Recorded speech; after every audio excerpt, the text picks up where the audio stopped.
नमस्कार। जम्मू आजकल में आपका स्वागत है और मैं हूं दर्शपाल गुप्ता। दफा 370 हटने के बाद 35 से हटने के बाद केंद्र सरकार ने वादा किया था कि जम्मू कश्मीर को राज्य का दर्जा हम पुनः बहाल करेंगे। उसके साथ साथ उन्होंने ये भी वादा किया था एक साफ सुथरी प्रशासन जो है जम्मू कश्मीर को मिलेगा। उसमें सबसे बड़ी बात यह कही गई थी कि जम्मू कश्मीर में पंचायत राज्य लागू किया जाएगा, जिसके लिए पंचायतों और सरपंचों के चुनाव हुए। उसके बाद डीडीसी के चुनाव हुए। अब जब डीडीसी फंक्शन करने जा रही है तो कल जिस तरह से उन्होंने प्रोटेस्ट किया और बहिष्कार किया माननीय राज्यपाल के उस प्रोग्राम को जिसमें इन्हें ट्रेनिंग दी जा रही थी, क्योंकि इन्होंने अपनी बेइज्जती महसूस। उनके साथ जो मानदेय की बात हुई थी वो पूरी नहीं उतरी। उनसे कहा गया था कि चेयरमैन का स्टेटस मिनिस्टर ऑफ स्टेट का स्टेटस होगा, उसके साथ ही जितने भी डीडीसी के मेंबर हैं उनका एमएलए के स्टेटस दिया जाएगा। कल जब उनके साथ ऐसा नहीं हुआ, उन्होंने प्रोटेस्ट किया और यहां तक भी सुनने में आया है कि शायद ये लोग इस्तीफा दे दें, रिजाइन कर दें। अभी तक जब ये हम प्रोग्राम करने जा रहे हैं इस वक्त तक उन्होंने अपना प्रोटेस्ट जारी रखा है। इसी के ऊपर चर्चा करने के लिए आज हमने स्टूडियो में आमंत्रित किया है सीनियर जर्नलिस्ट सतीश वर्मा जी को। सतीश जी, आपका बहुत बहुत स्वागत है। शुक्रिया। सतीश जी, जैसा कि मैंने कहा, सरकार ने यह कहा था एक साफ सुथरा प्रशासन देंगे, यहां पर पंचायती राज होगा। लेकिन कल जो जम्मू में हुआ है, सिर्फ जम्मू में नहीं, जम्मू कश्मीर के सारे जितने डीडीसी के चेयरमैन और के मेंबर थे, वाइस चेयरमैन मेंबर आए थे, उन्होंने प्रोटेस्ट किया। इसमें सिर्फ नेशनल कॉन्फ्रेंस कांग्रेस के ही नहीं बल्कि भारतीय जनता पार्टी के भी थे। तो क्या हम समझते हैं कि इनका ये जो प्रयोग था ये फेल हो गया? देखिए आदर्शी, आपने बड़ा एक करंट इशू लिया है। मैं समझता हूँ कि कल जो घटना घटी यहाँ पर कन्वेंशन सेंटर के बाहर, जहाँ इनका 2 दिन का, जैसे आपने बताया, प्रशिक्षण शिविर ग्रामीण विभाग की ओर से लगाया जा रहा था, जिसमें माननीय उपराज्यपाल को उसमें शिरकत करनी थी, बतौर चीफ गेस्ट करनी थी, लेकिन इनके प्रोटेस्ट के चलते उनको रद्द करना पड़ा। मैं समझता हूँ कि जिस प्रकार इनसे पहले तय किया गया था, ये मैं पहले तो बधाई दूंगा केंद्र सरकार को, नरेंद्र मोदी और अमित शाह को, जिन्होंने पहली बार यहाँ से हमारी स्टेट के अंदर डीडीसी इलेक्शन कराए। उसका उन्होंने श्रेय भी जम के लिया, पार्लियामेंट के अंदर तमाम जगहों भी लिया।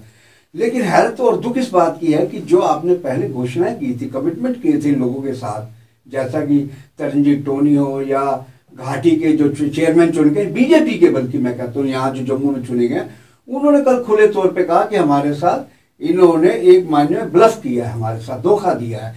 तो ये चौंकाने की बात है, जहां केंद्र सरकार कह रही है कि 3 टायर पंचायती सिस्टम ला रहे हैं और वहां आप उनको एक एमएलए से भी नीचे रख रहे हैं।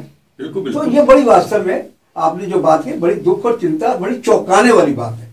जी बिल्कुल। जैसा उन्होंने कहा कि उनको जो मानदेय है वो 35,000 रुपये सिर्फ दिया जा रहा है। जो चेयरमैन और डिप्टी से जो चेयरमैन है, जो वाइस चेयरमैन है, उसके लिए 25,000, बाकी 15,000। आप इमेजिन करेंगे सतीश जी, इन्होंने 1,500 रुपया ट्रेवलिंग के लिए रखा। कीमतें पेट्रोल की कहाँ जा रही हैं, डीजल की कीमतें कहाँ जा रही हैं? 50 रुपये रोज में क्या आप समझते हैं कि लोगों का भला कर सकेंगे? देखिए, कल रजौरी के ही एक थे मेंबर से मोहम्मद अब्बास जी, उन्होंने बातचीत में कहा कि देखिए, लगता है कि ब्यूरोक्रेसी हमें खुद चाहती है कि आप भ्रष्टाचार के रास्ते पे चलें, आप भी कमाएं और हमें भी कमा के दें। एक मेंबर 15,000 रुपये में क्या करेगा? अकेले आदमी के लिए मुश्किल है। उसको विकास कार्यों में भी भागदौड़ करनी है, लोगों से मिलना है, जो उसके क्षेत्र के लोग मिलने आएंगे उनको चाय पानी भी पूछनी है, जो कि एक सभ्याचार की बात आती है। तो मैं समझता हूँ जिस तरह आपने मानदेय और प्रोटोकॉल की बात की है, ये वास्तव में बेहद चिंता की बात है। और मैं समझता हूँ माननीय उपराज्यपाल एक बड़े सुलझे हुए, चूंकि वो राजनेता भी हैं और वो एक ग्राउंड जीरो से उठ के लोग आए हैं बन के, तो उनको इस पर तत्काल प्रभाव से कार्रवाई करनी होगी। जिस पर आप बता रहे हैं, अब जिस पर खबरें भी आ रही है वहाँ कन्वेंशन सेंटर के बाहर से, वो आज शाम तक इस्तीफे देने का मन भी बनाने जा रहे हैं। ऐसा ना हो कि सरकार, जो केंद्र सरकार पार्लियामेंट में बोलती रही, श्रेय लेती रही, उनका बनता भी था श्रेय लेने का, ये ना हो कि जो 5 राज्यों का चुनाव है वहां ओपोजिशन इसको बड़ा मुद्दा बना दे। जी, बहुत बड़ी बात आपने कह दी। एक तरफ राज्यों में चुनाव चल रहा है, 5 राज्यों में चुनाव, बहुत बड़ी बात है। दूसरी तरफ जम्मू कश्मीर बड़ा संवेदनशील यहाँ पे जो बात हो रही है, इसके ऊपर प्रोटेस्ट हो रहा है। इस वक्त जब हम स्टूडियो में बैठ के बात कर रहे हैं और बाहर टोनी जो है, जो चेयरमैन बना है, वो प्रोटेस्ट कर रहा है। सबसे बड़ी बात यह है कि इसमें कहीं भी भारतीय जनता पार्टी के जो चेयरमैन या डिप्टी चेयरमैन है, उन्होंने ये नहीं कहा कि हम इनके साथ नहीं है। ये एक बहुत बड़ी बात है। नहीं, बिल्कुल आपने ठीक कहा। कल वो भारत भूषण थे यहाँ जम्मू के जो चेयरमैन बने हैं, एक 10 से जो सामा से बने हैं, वो सब वहीं थे। वो तो इतने वोकल थे, मैं समझता हूँ कि या तो ये होता ना कि ये सिर्फ ऑपोजिशन कर रही होती है तो बीजेपी को बचने का मौका मिल जाता है। ऑपोजिशन की तो आदत है हमारे खिलाफ बोलने की। मैं हैरत में ये हूँ कि प्रदेश भाजपा की क्या कर रही है। इसमें सबसे आगे बढ़कर प्रदेश भाजपा की भूमिका थी। प्रदेश भाजपा का डेलीगेशन तुरंत मिलता है लेफ्टिनेंट गवर्नर से, दिल्ली संपर्क करता पार्टी आलाकमान से कि भैया हमारे लोग भी बगावत में शामिल हो गए हैं।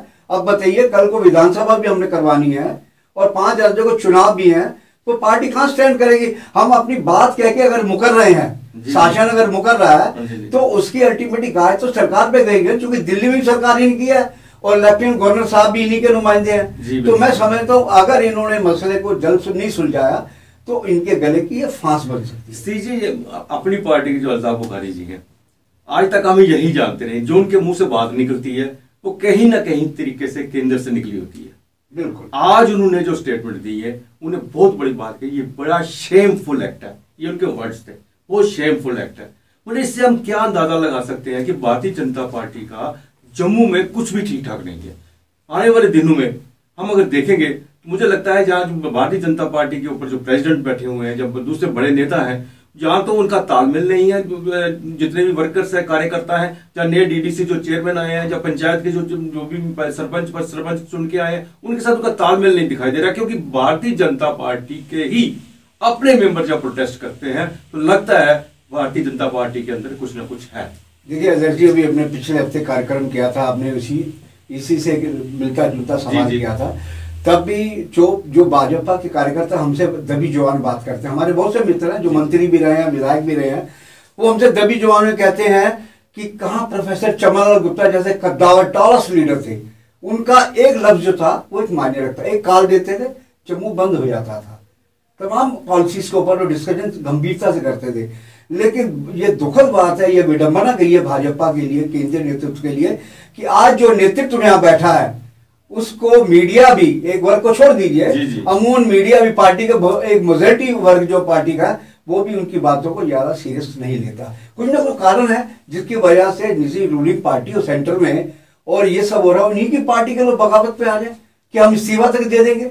ये बहुत बड़ी चिंता की बात है, क्योंकि प्रेसिडेंट के 2 ही शब्द होते हैं जब उनसे बात करो, वो तो एक ही बात कहते हैं, जो कुछ हुआ पाकिस्तान ने किया। अब किस चीज के लिए हम हर चीज के लिए पाकिस्तान को दोष रहा है। ठीक है, हमारी दुश्मनी पाकिस्तान से, इसमें भी कोई शक नहीं, पाकिस्तान हमारे विरोध में बहुत कुछ कर रहा है, बॉर्डर के ऊपर भी कर रहा है और जम्मू कश्मीर के अंदर भी उसकी पूरी कोशिश है आतंकवाद फैलाने के लिए। लेकिन हर दोष हम उसके ऊपर सर पे मार के अपने आप को बचा तो नहीं सकते।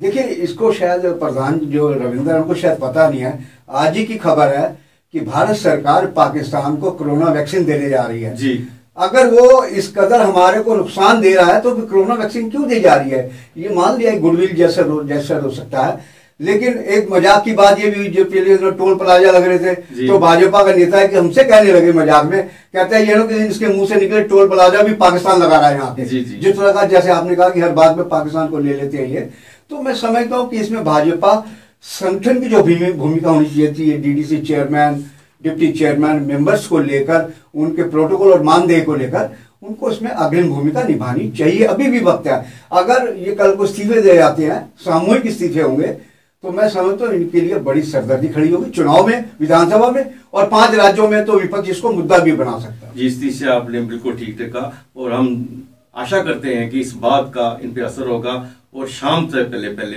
इसमें कोई ना कोई नई चीज सामने आ जाएगी। मुझे लगता है नहीं तो आज, नहीं तो कल तक, जैसा आपने कहा, ये सामूहिक तौर पर जो त्याग पत्र देंगे वो एक बहुत बड़ी प्रदेश के ऊपर काला टीका होगा। सतीश जी, आप हमारे स्टूडियो में, इसका आपको बहुत बहुत धन्यवाद। आज का प्रोग्राम यही समाप्त करते हैं, अगले प्रोग्राम में फिर आपसे भेंट होगी, तब तक इजाजत दीजिए, नमस्कार।